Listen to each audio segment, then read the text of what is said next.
আমরা যে নতুন বাংলাদেশ পেয়েছি, সেই বাংলাদেশকে আজকে যারা নতুন ভাবে নরকে পরিণত করতে চান তাদেরকে বলছি হুঁশিয়ার, সাবধান। আমাদের রক্তের দাগ শুকায় নাই। এই ঢাকার আবরিতে আমরা গত 17 বছরে রক্ত দিয়েছি, জীবন দিয়েছি।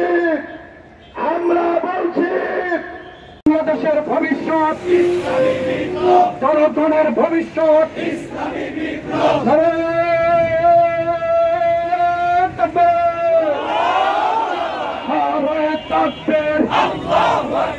বাংলাদেশ জামাত ইসলামের জিন্দাবাদ, জিন্দাবাদ।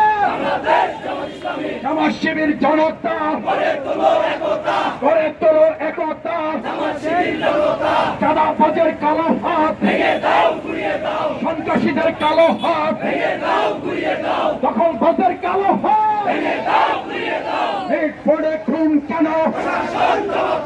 প্রশাসন জবাব চায়। খুন হয়েছে মোদের ভাই, খুনিতদের রক্ষা নাই। খুন হয়েছে বাংলার ভাই, খুনিতদের রক্ষা নাই। খুনিদের বিরুদ্ধে